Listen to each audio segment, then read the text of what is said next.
RDC, plus de 120 morts dans des inondations à Kinshasa.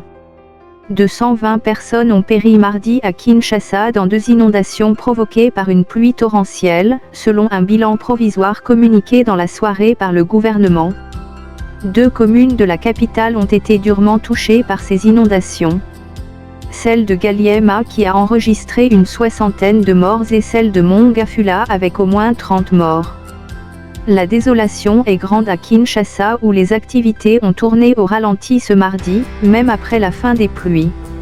Sur le bilan de ces inondations dans sa commune, Mebanzi Louaangue, bourgmestre de la commune de Ngaliema, indique que, au niveau du quartier Pigeon, on a 17 morts, Malweka et Maman Yemo 11 morts, Mombo 9 corps, Minganga 3, Mimba 1 seul corps, Chilumbenza 9, Bangu 6 corps. On a des éboulements de terre, il y a manque de canalisation des eaux et puis il y a des constructions anarchiques. Route coupée. Parmi les dégâts matériels on note la coupure de la route numéro 1 qui relie la province du Congo central à Kinshasa, la capitale. C'est cette route qui relie le monde à la République démocratique du Congo à partir du port de Matadi. Mais, il y aura une solution rapide et urgente, assure Jano Kikangala, directeur de l'Office des routes.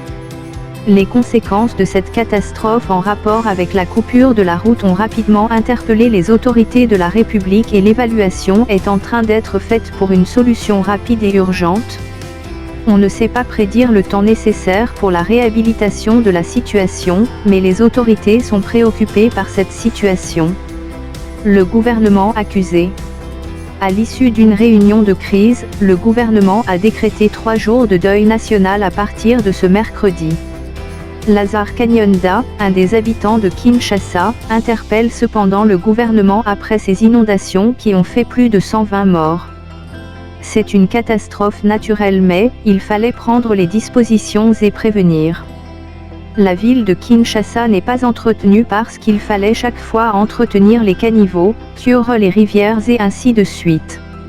Faute de tout ça, c'est ce qui fait qu'il y a des inondations.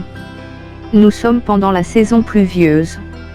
C'est-à-dire que le gouvernement doit prendre des dispositions pour sécuriser sa population et entretenir l'environnement. La ville de Kinshasa qui compte plus de 15 millions d'habitants, souffre notamment de problèmes liés à une forte urbanisation. Elle est restée sous l'eau presque toute la journée de ce mardi. En novembre 2019, une quarantaine de personnes avaient trouvé la mort à Kinshasa, victimes de pluies diluviennes qui avaient provoqué inondations et glissements de terrain.